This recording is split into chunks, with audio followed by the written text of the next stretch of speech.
5장과 6장에서는 이스라엘 진영을 유지하는 데 필요한 율법들을 말씀해 주고 있다고 했습니다. 그 중에서 지난 시간에는 의심의 법이라는 율법을 기록을 해 놓았습니다. 남편이 아내의 가는 여부에 대해서 의심을 할 경우입니다. 이것을 하나님 앞에서 가려내는 그런 판결법이죠. 의심의 법은 하나님을 속일 수 없다는 것을 알게 해준다고 했습니다. 그리고 의심의 법은 건강한 가정을 위한 법이라고 했고, 억울하게 의심받는 사람을 위한 법이라고 했습니다. 오늘은 나실 사람이라고 번역했는데요. 그 서원에 관한 법과 이스라엘 백성들을 위한 제사장의 축복을 말씀을 하고 있습니다. 오늘 본문 6장에서는 나실인에 관한 법의 분량이 또 훨씬 많기 때문에 오늘은 나실인에 관해서 좀 보고자 합니다. 나실인은 특별히 하나님께 드려서 헌신한 사람을 가리킵니다. 나실이라는 그 말은 하나님께 헌신하기 위해서 구별되었다 하는 그 말이죠. 나실인이 된다는 것은 이스라엘 자손으로서는 굉장히 영광스러운 일입니다.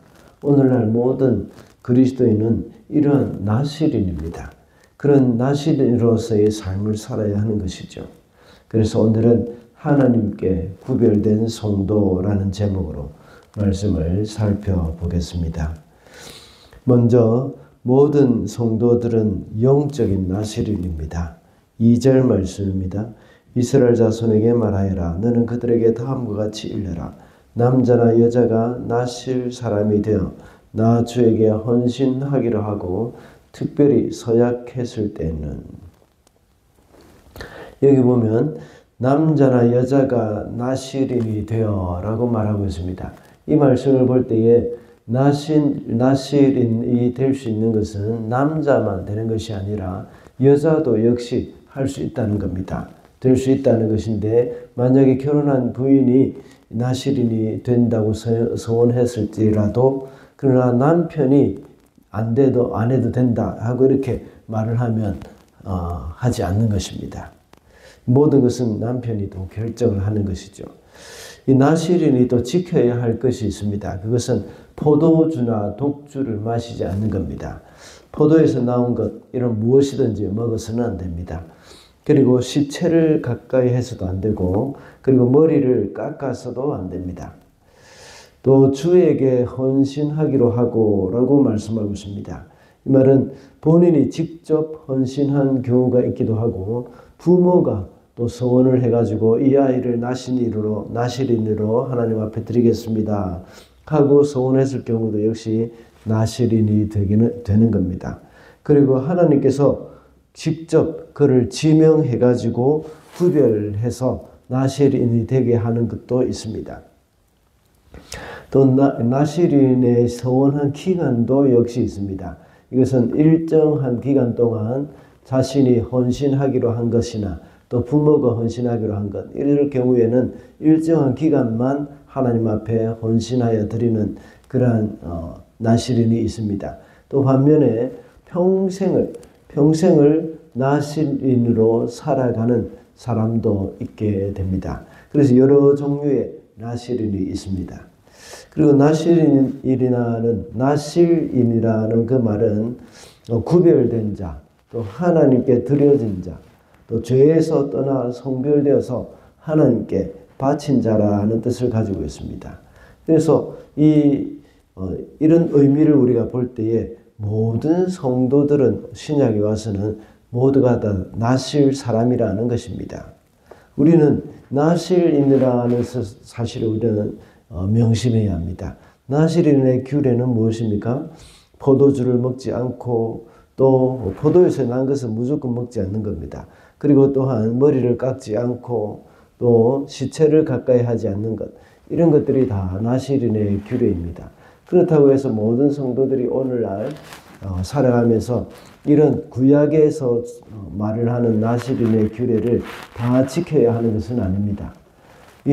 그 대신에 우리는 나실인으로서 하나님의 말씀을 항상 기억하고 그 말씀을 지키며 살아가는 겁니다.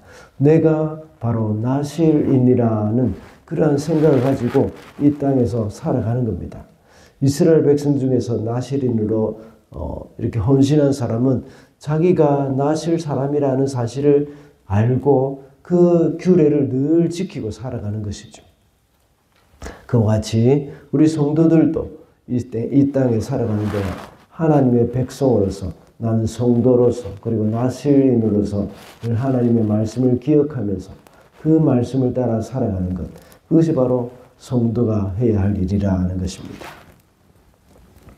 둘째로 하나님께 구별된 성도는 죄의 모양이라도 버려야 합니다. 3절과 4절입니다. 그는 포도주와 독한 술을 삼가야 한다. 포도주로 만든 시큼한 술이나 독한 술로 만든 시큼한 술을 마셔서는 안 된다. 포도즙도 마시지 못한다. 날 것이든 마른 것이든 포도도 먹어서는 안 된다. 그는 나실 사람으로 헌신하는 그 기간에는 포도나무에서 난 것은 어떤 것도 씨나 껍질조차도 먹어서는 안 된다. 오늘 본문에 보면 포도주에 관한 규례, 나실 사람은 포도주나 독주를 먹어서는 안 된다 말씀입니다. 포도주나 독주뿐만 아니라 시큼한 술이나 독한 술로 만든 시큼한 술도 마셔서는 안 된다고 했습니다. 이것은 식초와 같은 것을 일컫는 것입니다. 그리고 포도주스조차도 마시지 못하는 겁니다. 날 것이든지 또 그냥 생포도든지 또는 포도를 말린 것이든지 그것도 절대로 먹어서는 안 되는 겁니다. 그리고 또 그 기간 동안에는 나실인으로 헌신하는 그 기간 동안에는 포도나무에서 난 것 어떤 소산물도 먹어서는 안 됩니다. 심지어 포도 씨조차도 먹어서는 안 되는 것이죠. 그 껍질은 물론입니다. 이런 모든 것은 이 절대로 포도와 관련된 것을 먹어서는 안 된다는 것이죠. 이 말은 술과 관련된 것은 먹어서는 안 되는 것이기 때문입니다. 술을 마시지 말라는 겁니다. 술을 마시지 말 뿐만 아니라 술과 관련된 어떤 것도 먹지 말라는 겁니다. 그 당시는 다 이제 포도주를 가지고 술을 만들었기 때문에 그 술과 관련된 것은 어떤 것도 나실인으로서는 먹어서는 안 된다는 말입니다.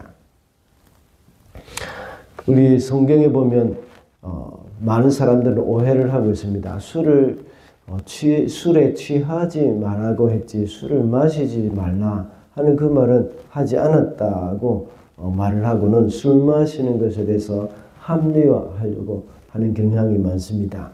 그러나 잠언 23장에 보면 술을 보지도 말라고 했습니다.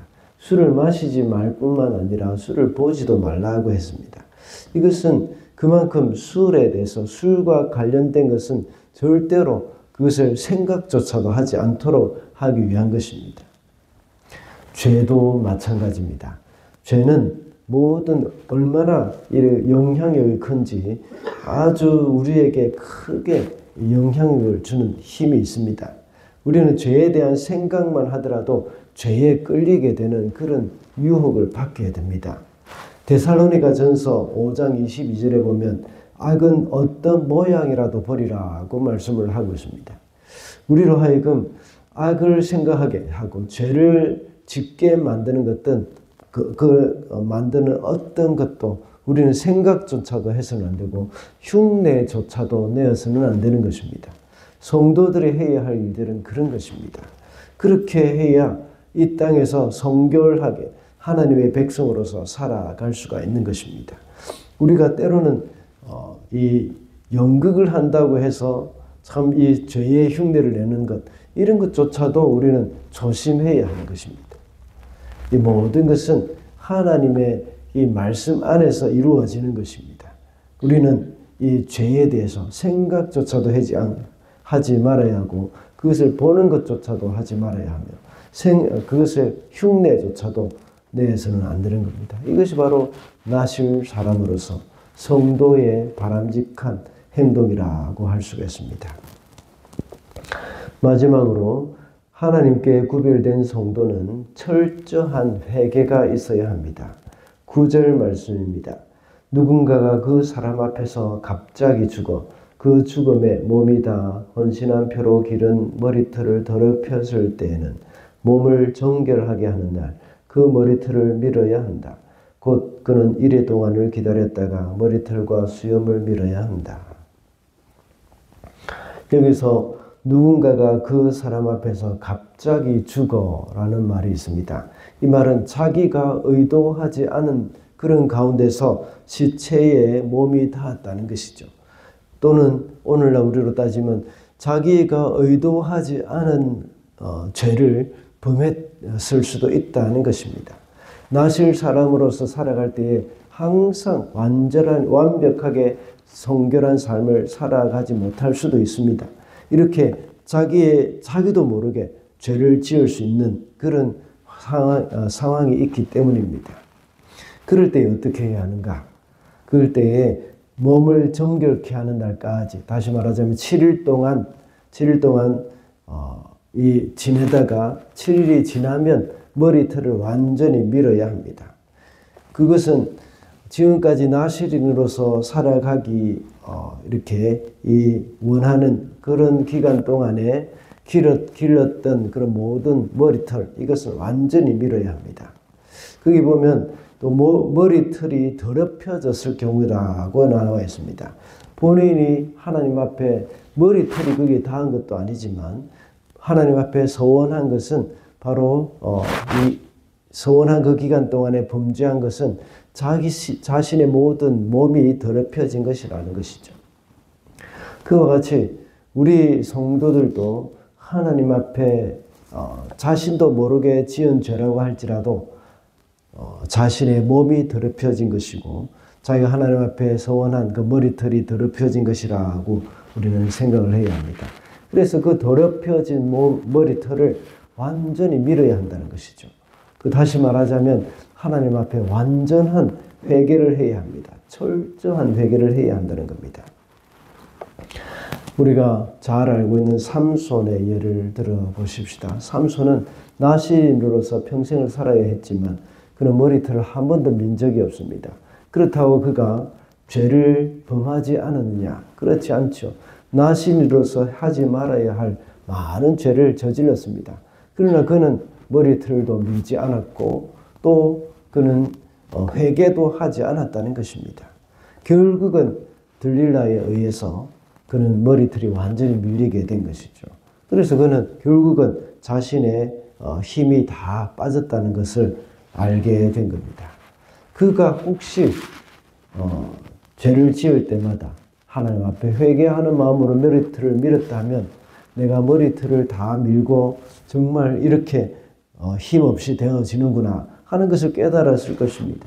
그는 그러나 한 번도 머리털을 밀지 않았기 때문에 그의 힘이 그 머리털 안에서 머리털로 말미암아서 되어진다고 말은 했지만 설마라는 그런 생각을 했던 것이죠.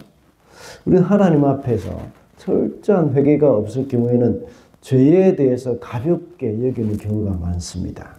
우리는 죄를 철저하게 그 모양이라도 버려야 하지만 때로는 삼손과 같이 방심할 수도 있다는 겁니다.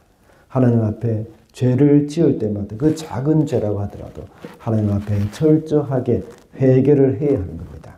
어떤 목사님의 말씀을 들은 적이 있습니다. 그 목사님은 꿈속에서 지은 죄라도 하나님 앞에 회개했다. 그 말을 들은 적이 있습니다. 하나님 앞에 우리가 구별된 성도로서 철저한 회개가 있어야 한다는 것을 잊어서는 안 되겠습니다. 말씀을 맺겠습니다. 오늘은 하나님께 구별된 성도라는 제목으로 말씀을 살펴보았습니다. 모든 성도는 영적으로 나실인이라고 했습니다. 그리고 하나님께 구별된 성도는 죄는 그 모양이라도 버려야 한다고 했고 죄를 지었을 경우에는 철저한 회개가 있어야 한다고 했습니다. 오늘도 하나님께 구별된 성도로서 이 땅에서 죄를 멀리하며 살아가는 저와 여러분이 되시기를 바랍니다.